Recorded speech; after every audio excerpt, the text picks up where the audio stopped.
In 1962, director Robert Mulligan and star Gregory Peck delivered a Hollywood classic that tells a story of racism in the South through the lens of a child.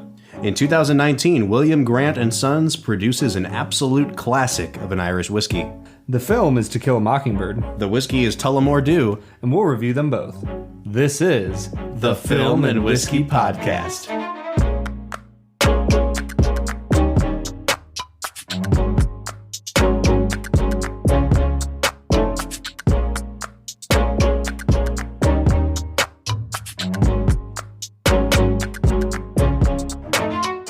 Welcome to the Film and Whiskey Podcast, where each week we review a classic movie and a glass of whiskey. I'm Brad G. I'm Bob Book. And this week we're looking at the 1962 classic film, To Kill a Mockingbird. Yes, we are. Brad, had you seen To Kill a Mockingbird before we sat down to watch it together last night? You know, we've gone through two movies that I had seen. Iron Man. Well, I guess I hadn't seen Green Book, but it was still brand new. Sure. So I don't really count that. I haven't seen this movie. You've not seen? Okay. No. So To Kill a Mockingbird is one of those movies that I feel like it kind of falls in the same camp as 12 Angry Men. Right. Where like a lot of people see it in middle school, high school, but they don't watch it as adults. You know what I mean? But they still have that background with it. Yeah. So I'm interested to hear. I had read the book. So you read the book like high school? Ninth grade, probably. Ninth grade. All right, cool. So yeah, this is an absolute classic of American cinema. It came out in 1962, starring Gregory Peck and a bunch of kids. I mean, really, there's no big names in the movie besides Gregory Peck. I really just want the cast list to say Gregory Peck, Atticus Finch. A bunch of kids. A bunch of children. And then what they played, a bunch of children. Right, exactly. This movie won 3 Oscars. It won Best Actor for Gregory Peck, one of the great screen performances of all time, universally beloved. It won for Adapted Screenplay, and it won for Best Art Direction. And it was nominated for 5 more: Best Picture, Best Director, Supporting Actress, Best Cinematography, and Best Score for Elmer Bernstein. Who was supporting actress? Supporting Actress was actually for Mary Badham, who played Scout. She was nominated for an Oscar for this movie, yeah. I was wondering, I was like, there aren't really many females in the movie. There really aren't. Scout is the main character of the movie. I would say, I mean, it's told from her perspective. She's, older Scout, narrates this film. Right.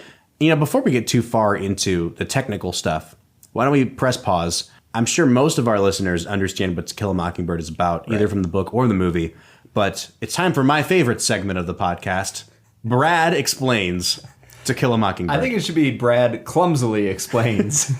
Brad Expertly Explains. Expertly Explains. To Kill a Mockingbird. Because Bob and I are experts. We have been watching movies our entire lives. Brad, what would you say this film is about? To Kill a Mockingbird is about the Deep South. It's set in Alabama. It is set in Alabama. They don't specify it in the film. Macomb. Macomb is the made-up town in Alabama. Okay. So they're in the South in the 1930s, I want to say, early 30s, like 30, 31, right after the Great Depression.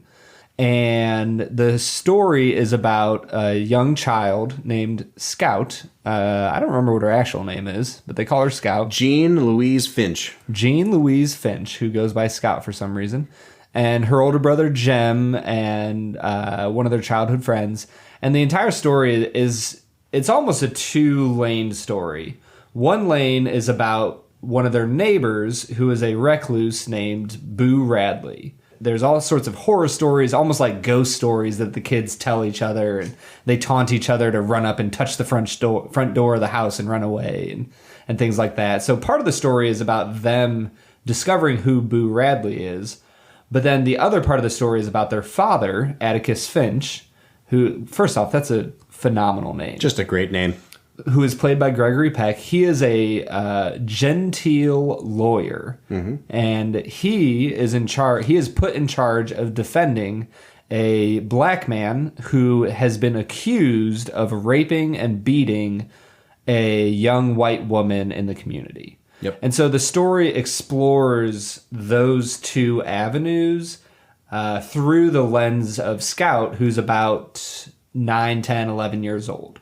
Yeah, and I mean, it's really about the loss of innocence of these kids, and how at the start of the movie, they have these fantastic ideas of what the recluse Boo Radley is like. By the end of the movie, it's them understanding what humanity is really like. Both the good, Boo Radley is a real human being, and the bad of seeing how their town manifests its racist hatred towards this character, Tom Robinson.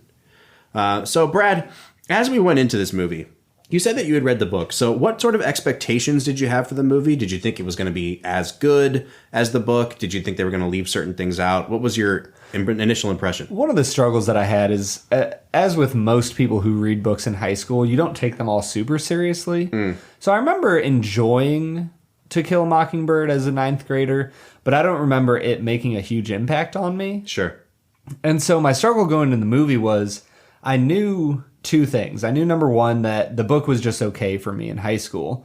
But then I also knew that this was like a classic film with a capital C. Right. You know what I mean? Like, there's certain levels of classic films out there. This is pretty highly regarded as one of the greatest. Yeah. Am I wrong in saying that? No, not at all. So going into it, I was a little worried. I was kind of like, well, I don't know what this is actually going to be like. I don't know if I'm actually going to care for it or not.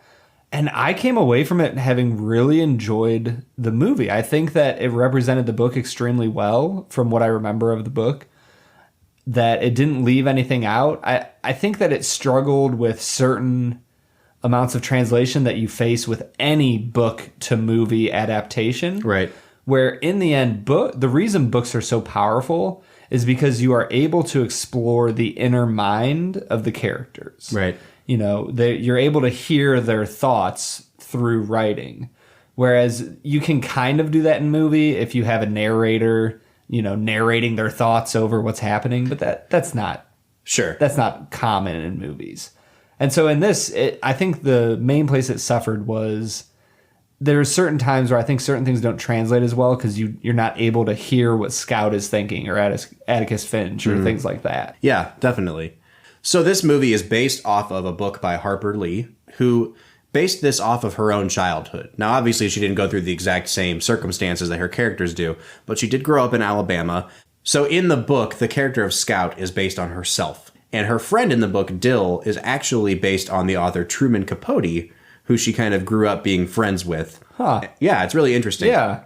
This was the only major book that Harper Lee ever wrote in her life. Near the end of her death, an initial rough draft of this book was released under the title Go Set a Watchman. And you got the idea that apparently the initial draft of this book featured Scout as an adult. And she was going back to her town to talk to Atticus, who at that point was an old man and he had become an old racist. Yeah, so it's like super controversial book, not just because they ruin Atticus Finch, but because there was a reason that this initial pitch of the book was rejected, and the publisher said, no, focus on the story of when Scout was younger. Right. But also Harper Lee was like 90-something years old at this point, and she was in declining health, and they kind of convinced her to release this book, but they think that they may have done it like in a shady way. Released which book? To Go Set a Watchman. That book just came out like, 3 years ago? 3 or 4 years ago, maybe? She just died. The book came out right after she died. But they think that they kind of were shady in how they convinced her. They being the publishers? The publishers. Oh, geez. Or her publicist or whoever it was to release this book. But this was the only major book that she released in her lifetime while she was still in good health. Yeah. It won the Pulitzer. It has become a classic of American literature. Yeah. And it was adapted for the screen in 1962, and it was given to this director, Robert Mulligan. And I don't really know much about Robert Mulligan. Like, I watch a lot of movies. That is not a name that I recognize. He came out of TV. This was only like his 5th or 6th movie. I'd say this, honestly, kind of like 12 Angry Men, felt a little bit like a TV movie. It really did. This actually kind of that actually makes sense to me. It feels like a TV movie in a good way. And yet, for some reason, and I don't mean to pile on Robert Mulligan, watching Sidney Lumet's direction in 12 Angry Men, you knew that guy was going places. I don't really like a lot of the decisions that Robert Mulligan made in this movie. They did make a similar decision to do a very fast zoom in on an old man's face at one point. Yeah, the zooms in this movie really... And the way that they would do zooms in camera at the time, the footage gets grainier the more you zoom in. Right. And so like when they go to restore this movie now, 50 years later, every time they zoom in, you can tell when they've zoomed in because the footage still looks terrible 50 years later. Some of the artistic directorial decisions that this guy Robert Mulligan makes really just do not hold up for me. I don't think that he's a Sidney Lumet, that's for sure. Yeah. I don't know, what were your thoughts on the way the film was put together, like the direction of the movie? I think that my struggle is it felt like there was two separate movies. there was the Courtroom movie, Yeah. and there was Scouts movie. And they were very different. They were compelling for different reasons. They were telling different stories. And that was my biggest struggle with the movie, is that the courtroom sequence is a 10 out of 10. Yeah. I will very confidently say that is some of the best filmmaking I've ever seen. Sure. Just over the top wonderful. It packs an emotional punch. It has logical consistency. The filmography was great. The acting is superb. The rest of the movie felt like it kind of dragged along a little bit. It wasn't too long. The whole movie was about 2 hours and 10 minutes. Yeah. The courtroom sequence is like 45. If that, yeah. If that, Yeah. 25 or 30. Yeah. And so the rest of the movie doesn't drag too long, but it kind of feels a little slower, and I don't always know where they're going. I don't know why Boo Radley's in the movie sometimes. Yeah, here's the thing. I mean, we've both read the book. Yeah. I don't know that this script is the best possible adaptation of that book. Yeah. Because in the book, you really understand some of the motifs and the parallels and the metaphors that Harper Lee is drawing. Because Boo Radley is supposed to be a parallel for Tom Robinson. Exactly. Like, But you don't catch that in the movie. you get this idea of, killing a mockingbird. Somebody that, I think in the movie they say, they don't do anything but make music for us to enjoy. It's the idea of these innocents that society corrupts or that society discards. And they do it with Tom Robinson, who's an innocent man, and they do it with Boo Radley, who's misunderstood. But in the movie, it's really kind of forced in there. I feel like everything with the kids seems so lighthearted and carefree. And in the book, you do get this transition to the courtroom, and you understand it to be this moment where Jem and Scout, the kids, really kind of grow up a little bit and see the world how it is. But in the movie, it doesn't seem so much as a major turning point for them as it is just like you said, it's a jarring shift to a completely different tone, a completely different movie. And then right after that's over, you go back into the story of the kids with Boo Radley. And it doesn't work for me. Yeah, whatsoever. And the problem is, I actually really enjoy the childlike innocence of the entire 2/3 of the movie that's focused on the kids. Mm-hmm. I really enjoy that. That, like, one of my favorite lines from the movie is when Jem, her older brother, is walking back to the house like an Egyptian. And she goes, "Jem, what you doing up there?" He goes, "I'm walking like an Egyptian." Yeah. Should I redo this without that? No, do it, man. Here's the thing, though. I want to comment on this because we're about to get into our favorite performances in the movie. Yeah. I hate the fact that no one in this movie sounds like they're from Alabama. Yeah. Like, they're all doing a different stereotype of what they think Southern people should sound like. Yeah. And none of them sound like an Alabama accent. Yeah. Like, Gregory Peck isn't even hardly doing an accent at all. At all. And he is so obviously not doing it that I wondered if that was like a choice to make him better than everyone around him. Oh, like the fact that he doesn't have an accent indicates that he's like smarter. That he left Alabama, received an education. Yeah. To me, that was like interesting. I didn't even pick up on that. Yeah. But they're kind of like making him seem more classy by... Exactly. And that's something that Southern people really feel. Oh, yeah. Is that they have to pretend to be something they're not in order to be perceived as intelligent or smart people. Right, because of the way because of their dialect. Exactly. English. Yeah. If you shouldn't be defending him, then why are you doing it? For a number of reasons. The main one is that if I didn't, I couldn't hold my head up in town. I couldn't even tell you or Jem not to do something again.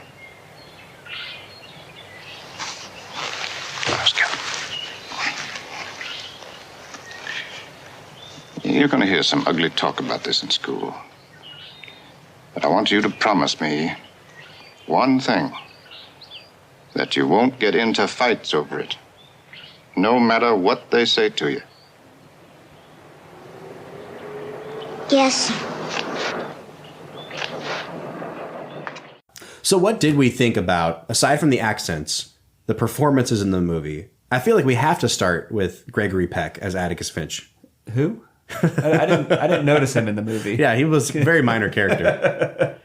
Yeah, so Gregory Peck, he just took this character and ran with it. Yeah. In such a way that he gives this genuine performance of love for his children, of love for Tom Robinson, of true belief in what's right and wrong. Yeah.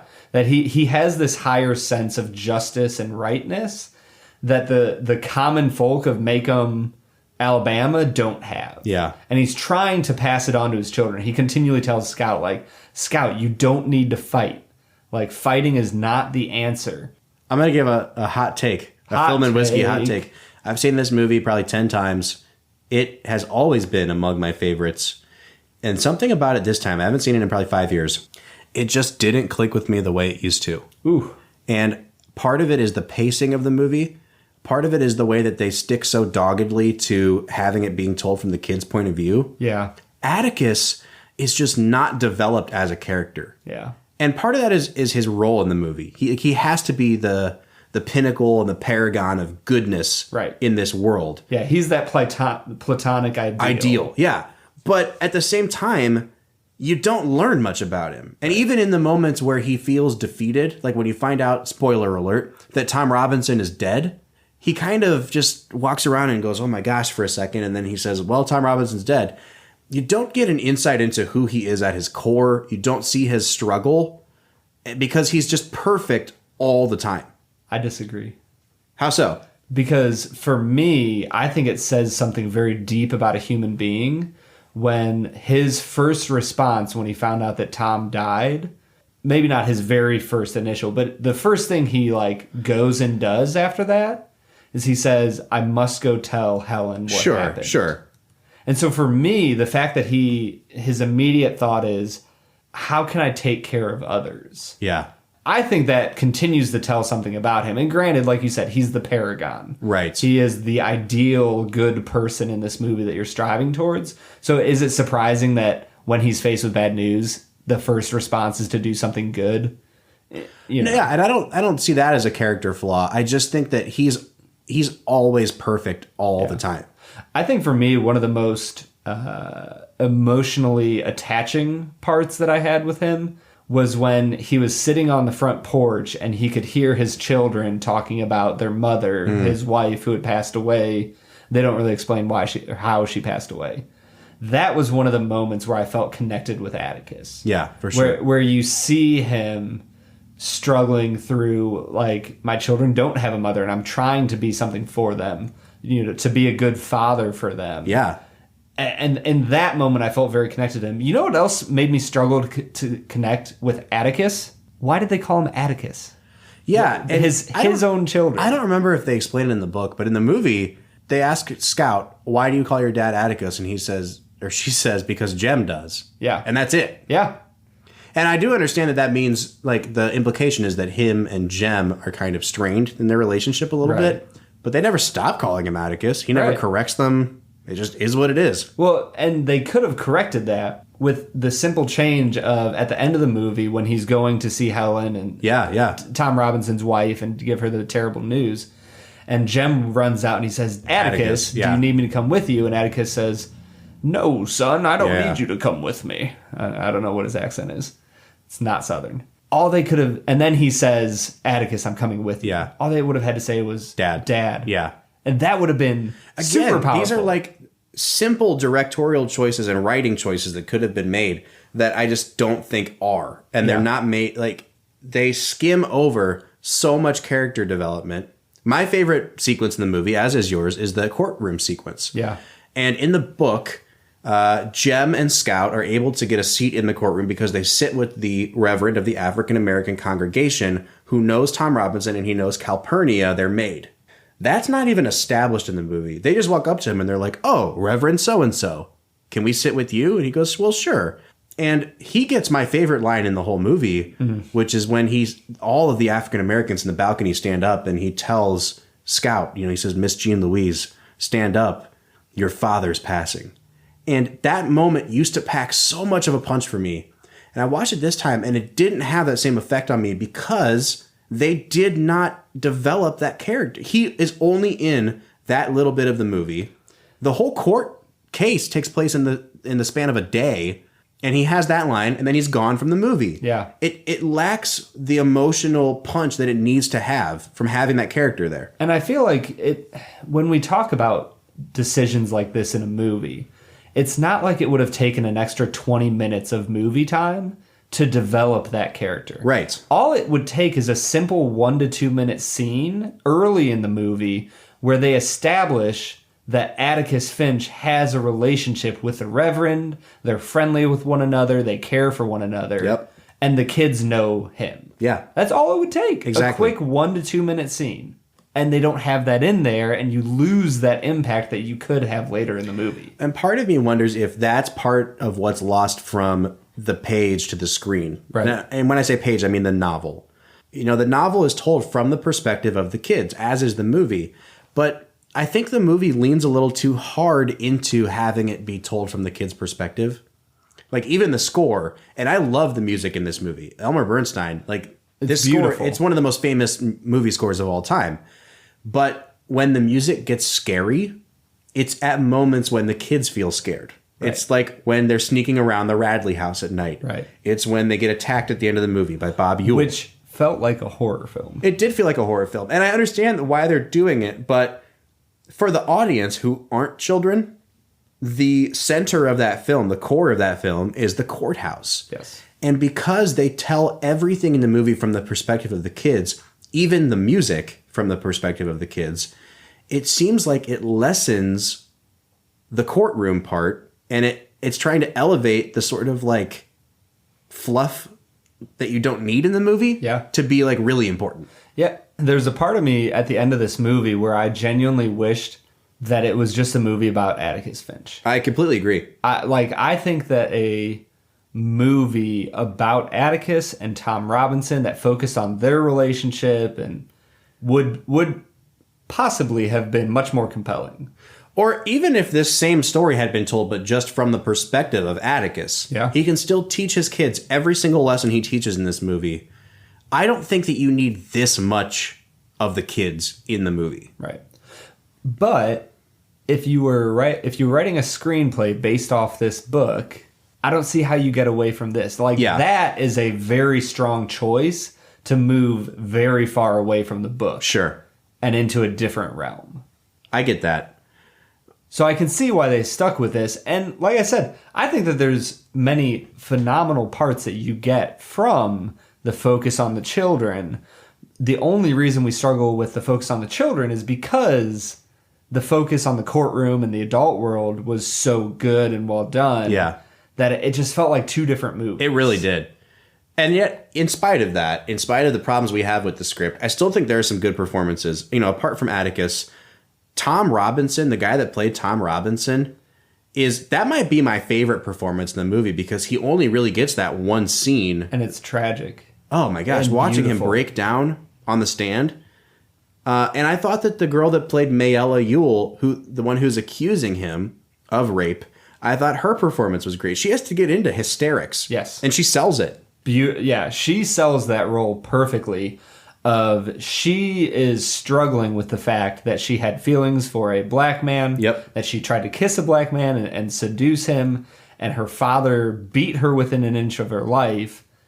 And now she's in a courtroom defending her father. Right. In essence. Right. She's not just accusing him. She's defending her father. And she sells that role so well. Yeah. And in the character of Mayella, I get what I'm looking for in the script because I think there are some really good subtle things they do in the script. You know, Atticus asks Mayella, did you ask Tom Robinson to come inside the fence? And she said, yes. And he said, did you ever ask him to come inside the fence any other time? Yeah. And she kind of just says, I might have. And you learn everything you need to know about the character of this young woman. And the way she says that line. Yeah. And not just audibly says it, the way she physically portrays that line. Right. Oh. And then at the very end of her testimony, she has this outburst at the men on the jury. Right. And she kind of says, you know, if you high-class men can't convict this person, then you're all just a bunch of yellow, whatever. And it's such a key into her character's psyche because she doesn't go at them for not believing her story. She doesn't go at them from the perspective of being a woman. She goes at them from the position of class. Right. She's a poor, poor white woman. and she goes at these men, and the way she chooses to insult them is by saying, "Oh, you think you're so high class with your mighty airs, exactly, and dignities." And I thought that those touches, and those are things that are brought over from Harper Lee's novel. Yeah, that's where this script really shines. Is when they allow the dialogue to give you insight into the characters, but that's not always happening here. Right. Did we like the children's performances? You know, I go back and forth on it. I think that what they ask Scout to do is a lot more than you can really ask like an 8-year-old kid to do. Yeah. I think she's pretty good. Yeah, I would agree with that. Not the best child performance I've ever seen, but pretty good. Yeah. I think that Jem is pretty good. What is the best child performance you've ever seen? You know what? The best child performance I've ever seen might be Haley Joel Osment in The Sixth Sense. I was literally just thinking the same thing. He had a control of acting that you just don't see in kids. I was like, I hope he says Haley Joel Osment. It's a great role. Yeah. And compared to him, both of these kids are just not great. No. There's also this feel of, have you seen like older movies like that, like Where the Red Fern Grows? Sure. And like Old Yeller, like this movie had a strong sense of those movies to me. Yeah. Because of the music is very similar. The focus on children and their innocence, it had that feel to me. And so that's why for me, I almost didn't mind the child actors not being quite as polished as we would look for in a modern child actor. Because to me, I don't know, there's something so beautiful about their undignified acting. That they don't have a lot of training or teaching or talent in acting. They genuinely just come across as kids who are, doing the Egyptian, walking home from school and, throwing rocks at the old Boo Radley house. I mean, and I get that, but it's not naturalistic enough to be natural, and it's not well acted enough to be good acting. Like it's if stuck it was in the middle. We've brought up The Tree of Life a couple times since we've watched it with each other. Greatest and or worst movie of all time. But the kids in that movie, even though they're trained actors, you get the sense that Terrence Malick was just letting them be kids and filming them. Yeah. And I don't get that sense here.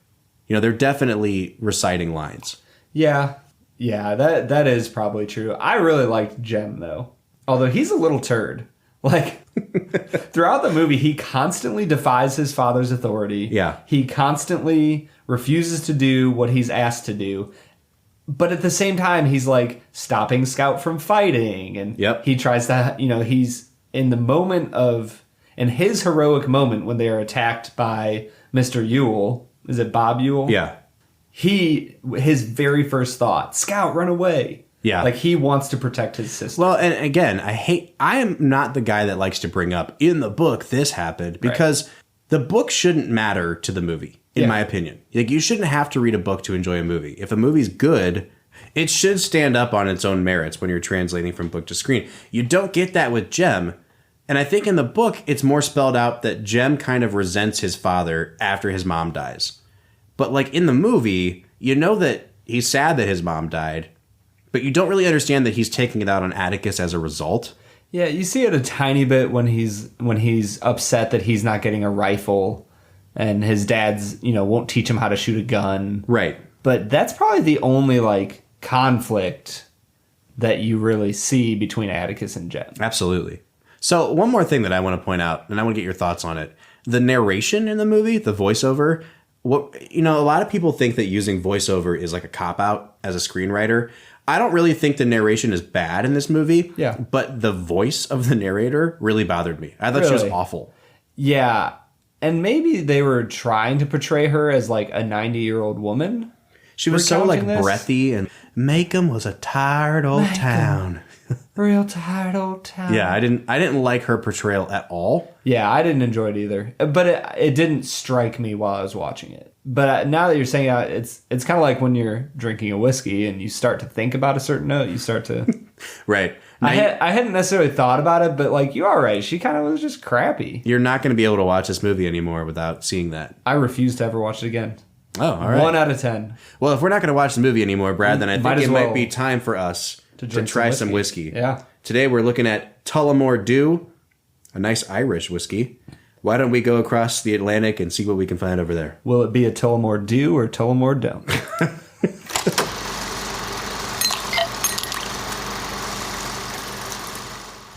All right, so today we are trying Tullamore Dew. Now, Tullamore Dew is an Irish whiskey, and most of you have probably heard of it. It is the second most popular Irish whiskey in the world, right behind Jameson. good old Jameson. So you've probably heard of Tullamore Dew. I'm sure a lot of you have tried it.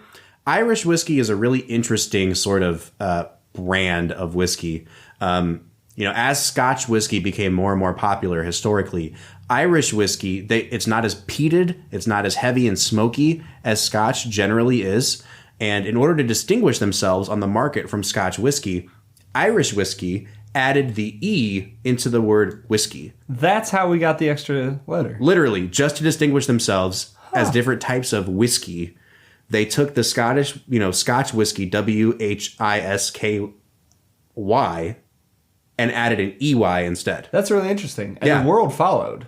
I feel like any other whiskey. Except for Canada, because they take the E out of... Canadian whiskey takes the E out as well. I don't drink Canadian whiskey. We tried one once, right? Canadian Club 12? Yeah. That was pretty good, It wasn't bad. Yeah. But today, we're returning to Ireland to try some Tullamore Dew. And Brad, what are you picking up on the nose of this one? It's got a nice, smooth sweetness to it. It smells like a Scotch. That's the thing, is like, there's a very specific, like, fruity note that I get on Scotch. I know a lot of people don't. You get butterscotch Right. on Scotch, but... To me, this smells like Scotch without the smoke. Yes, exactly.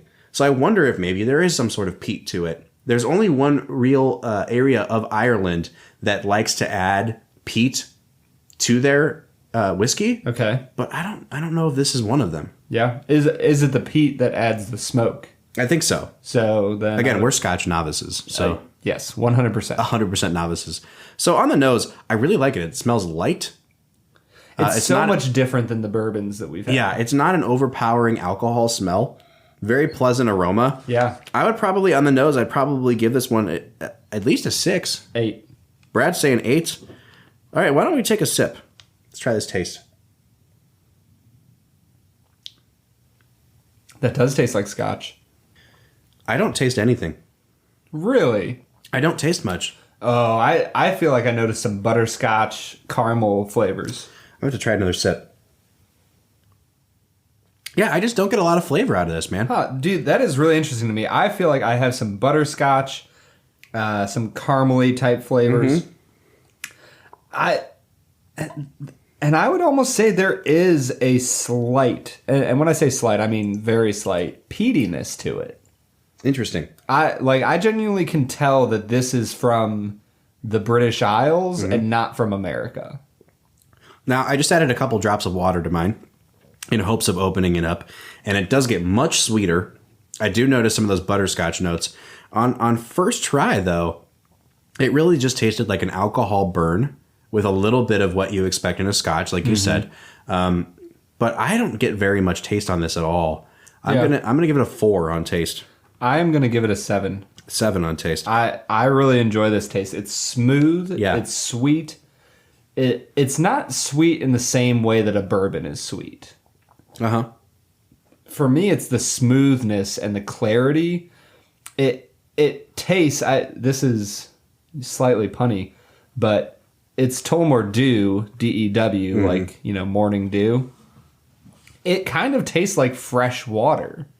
Oh, yeah. To me. It has Sure. a freshness to it that I really enjoy. It really is crisp and clean, and on that nose, like I said, I get a lot of floral, and I get a lot of fruit. Yeah. It's a very bright... I mean, I don't know how else to describe it. It's a bright-tasting whiskey. Yes. Crisp, bright. Yeah. On the finish, like I said, I don't get a lot of taste, but where it packs its punch is on the finish. Yeah. It's not overpowering. It's just enough spice to let you know that it's there. Yeah.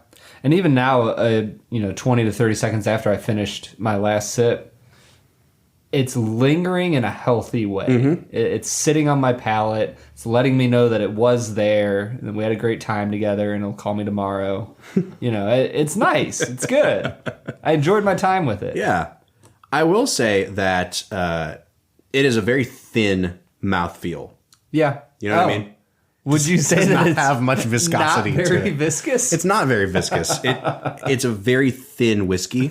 Yeah. If that's your thing, that's fine. But it does hold up in the finish better than I thought it would for being so thin. I would give it a 7 on the finish. 8. 8 on the finish. Overall balance, Brad, where are you at? I'm going to give it a 9. Wow. I really enjoyed This might be your it highest all the way rated through. whiskey of all time, Brad. I was going to say this, I think, will be my highest rated whiskey. I really enjoyed this. It's smooth, it's sweet, and the thing that I like about it better than most of the bourbons I've ever had is the crisp brightness that it offers. Sure. It's something so It's not different than you get from any American whiskeys beyond bourbon. Yeah. From, your Tennessee whiskeys, whatever else you're having. This is unique. And I really like the flavor a lot. For sure. Irish whiskey was at one point the most popular spirit in the world. And I can understand why. This is a very sippable, very easy to drink spirit. I just don't think that it has enough to it Yeah. that I can give it a high score. Yeah. I prefer something a little thicker, a little more viscous, as you would say. But Not as I would say, Bob. As you I would say. So, Brad, I'm coming out to, is this a 32 for you? 32. 32 out of 40. Making it into the 30s. It's your first one, I think, to ever make it into the 30s. I think James E. Pepper might have hit 30, but it might have been 29. I don't remember. This might be our biggest split ever. I'm at a 23. Ooh. You're at a 32. This is an above average whiskey, especially for the price, and especially for something as mass produced as this. Yes. I like it a lot. Yeah. I'm getting tons of floral. I did have to add a couple drops of water to really open it up. Yeah. And I don't like to have to do that. Right. Like if I have to add something to it to make it better, that tells me that there's something deficient in it. Or is there something deficient in you? Well, we already know that. All right, so there you have it. I've got a 23. Brad has a 32, which will put us out at an average of 27.5 out of 40. Still making this one of our better reviewed whiskeys. I was going to say, if somebody came to me and said, I rated this a 27 out of 40, I would be acceptable with that. Sure. 23 out of 40? I think it's above average. I don't think I'd put this up in the upper echelon of what we drank. But I think you're below average. wow. As a human being, not as a whiskey reviewer. Oh, great. Thank you. Yeah. Just as a human being. Just as a human being. Well, Brad, on that note, what do you say we get back into talking about To Kill a Mockingbird?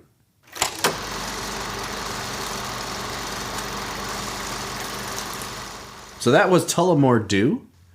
Tullamore definitely do. We didn't say it in the whiskey review part, but would you recommend? I would recommend. Yeah. I think it's an above average, especially you probably paid what, like $12-15 for that pint that you got? For a pint, it was $12.99. Yeah, that's totally worth it. Yeah. If you want an Irish whiskey, go for it, man. I think for a fifth, it was like 21 or 22. I want to get a tiebreaker from across the room. We've got producer Eric, our audio engineer. What kind of a score would you give that out of 40? Nothing about it is super exciting. Yeah. But that's fine. I'd say out of 40, 32. 30. Holy. Yeah. That's right. 32. Yeah. That's right. Man, If- I gave it like a 23 or And that's- something. I gave it like well- 6s across the board almost. And that's the thing. Is like if someone gave me this, I'd be like, it's good. Yeah. And that's the Run biggest with thing it. that Bob said, honestly, is the fact that it's mass produced and it's still this good. Sure. Absolutely. Yeah. Well, you're no help to us, producer Eric. But I think Producer you were Eric a approves. wonderful help. moving back into To Kill a Mockingbird. All right, let's talk about the release of this movie, because the movie came out in 1962, which is, in my opinion, one of the best years for film in the history of movies. Really? You've got movies like To Kill a Mockingbird that came out this year. You've got Lawrence of Arabia, which wins Best Picture. Right. One of the best movies of all time. You've got movies like, even if you want to go see a musical, you've got The Music Man. You've got The Manchurian Candidate, one of the best suspense movies of all time. Up and down the board, 62 is one of the best years for film that I've ever seen. I feel like if To Kill a Mockingbird had come out in another year, It would have won Best Picture. I think it would have. Yeah. Just because of the material, the way it was handled. But I think back to a couple weeks ago when we talked about Green Book. Right. And the movie Green Book is set in 1962. Yeah. And it's a film about racism. Yeah. In the Deep South. This movie is being released to the general public at the same time that Green Book is happening. Yeah. And it's kind of crazy. You know, we talked about some of our critiques of Green Book and how it's a little bit outdated in the way it portrays race. And then I think about how explosive this movie must have been to release into that environment. You know, we look at it now and it seems kind of tame, but flashback 57 years. Well, and my curiosity is if you were able to get into the geographical data of how well the movie did it do well in the north, the northeast, the west, and not the south? Sure. Or did it do well across the board? I have a feeling, and I don't know for sure, but I have a feeling that there were probably people protesting it in certain parts of the country at this time. I mean, you're talking about really, really deep segregation happening. Right. Well, and the movie's not ashamed. It's not afraid to call out the blatant racism that it saw. Right. And it very clearly, Gregory Peck, when he's delivering his final speech, he very clearly calls them out and says, like, before God and man, do the right thing. Yeah. And the wrong thing is to bring back a verdict of guilty. Absolutely. And he set it up as this essence of you are either a good person or not. And he's not just saying that to the jury, he's saying that to the audience that is watching the movie. Absolutely. And so there is this sense that the movie is calling you out as a viewer, saying, and obviously they set you up to believe that he's innocent. Right. But if you're getting angry about the way Atticus is defending him, he's calling you out. One of the things I love about the book and the movie is that it really does call you, even with our problems with it being told from a childlike perspective, it calls you to see things from the perspective of a child. Which is to say, this is not that difficult. Right. You know what I mean? At the very beginning of the movie, Scout encounters Mr. Cunningham, who is paying an entailment to Atticus because he couldn't afford the legal services that Atticus had provided. And an entailment is basically a debt. Exactly. Yeah. And he's paying him in like bags of nuts that he grew on his farm. And, she asks Atticus, why is he paying you in nuts? And he says, well, because he's poor. But she kind of calls out Mr. Cunningham about like, hey, how's it going? How's the entailment? And he's like so ashamed. He doesn't want to see Atticus. He just wants to drop the nuts off and run. And you get this idea that Scout does not understand societal norms. Right. She doesn't understand what it means to be ashamed yet. Right. She's a kid. Yeah. But at the same time, you're being called to see things through Scout's eyes when it comes to that courtroom scene, which is that it's clear Tom Robinson is not guilty. Yeah. That the most likely scenario is that Mayella was beat up by her dad because she was attracted to a black man. And everything about this case is circumstantial evidence. Like nothing can really stick. And yet you see the adults trying to make something more complicated than it needs to be. Right. You have testified that he choked you and he beat you. You didn't say that he sneaked up behind you and knocked you out cold, but that you turned around and there he was. You want to tell us what really happened? I got something to say. And then I ain't gonna say no more. He took advantage of me. And if you fine, fancy gentlemen ain't gonna do nothing about it, then you're just a bunch of lousy, yellow, stinking cowards. The whole bunch of you. And your fancy ass don't come to nothing. Your mammon and your Miss May Ellen, it don't come to nothing, Mr. Finch.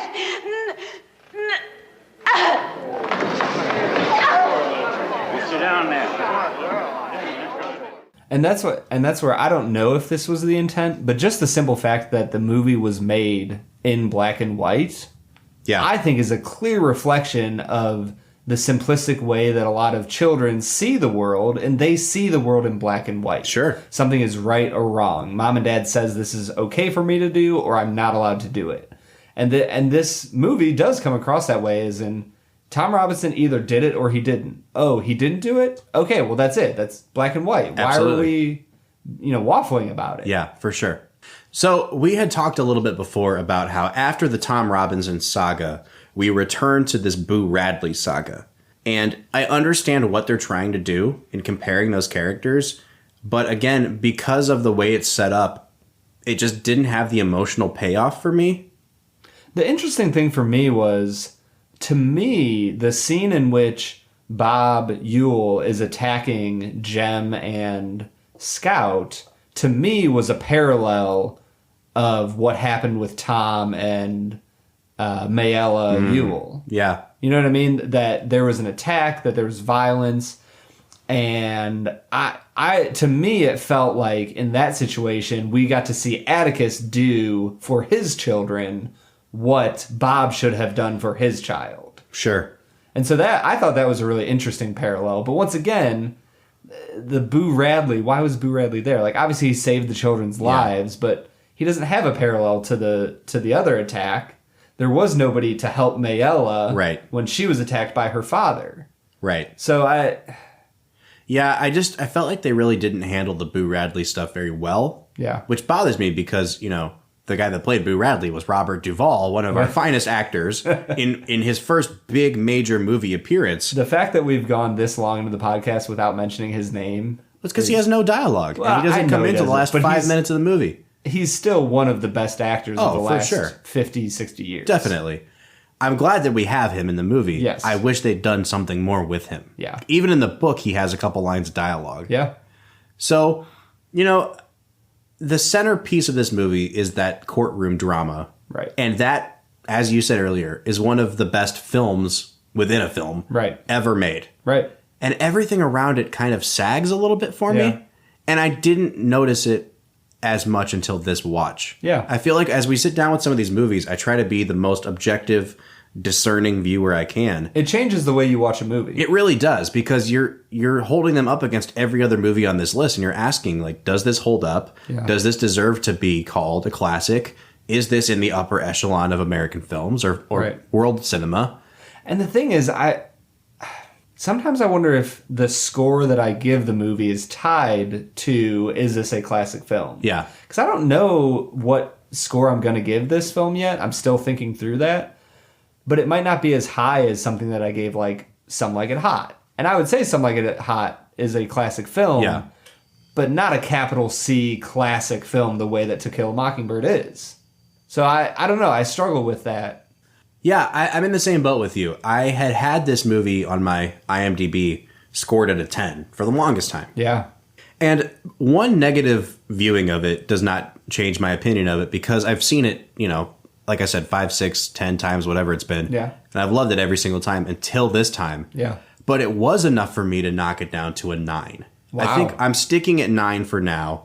It's a great movie. It's a classic movie. It's still one I would obviously recommend. But there's just something deficient about it that I can't quite put into words yet. I can't quite put my finger on. Yeah. I think in the hands of a better director, like a Sidney Lumet, we would have gotten a little bit better of a movie, even for what we got. Right. So if you had to give it a score, Brad. I was going to give it an 8.5. Yeah. But then I realized that means I would put it at the same score as Goodfellas. And it's clearly a better film than Goodfellas. So I'm going to give it a 9. So we're both at a 9. Yeah. And I say that slightly facetiously. I genuinely give this a 9. Yeah. It's a phenomenal movie. Even the parts that we have critiqued, I still liked them. Yeah. They still worked well in their own way. Sure. Put together, the movie struggled, but on its own, those little parts were endearing and fun, and you really got to see the innocence and lightheartedness of the children through those parts. It just didn't necessarily work as a fully put together movie. Absolutely. So yeah, I genuinely would put this at a 9. Phenomenal movie. Would you recommend, Bob? I would recommend. Any day of the week. So that's been our take on To Kill a Mockingbird, but what do you think about it? Please let us know. If you're on Instagram, hit us up at Film Whiskey with an E. If you're on Twitter, same tag, at Film Whiskey with an E. Hit us up on Facebook or give us a phone call. We would love to hear your voice. Our phone number is 216-800-5923. Once again, that's 216-800-5923.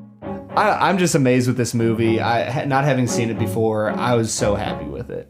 Just really a great movie all around. For the Film and Whiskey Podcast, I'm Bob Book. I'm Brad G. We'll see you next time.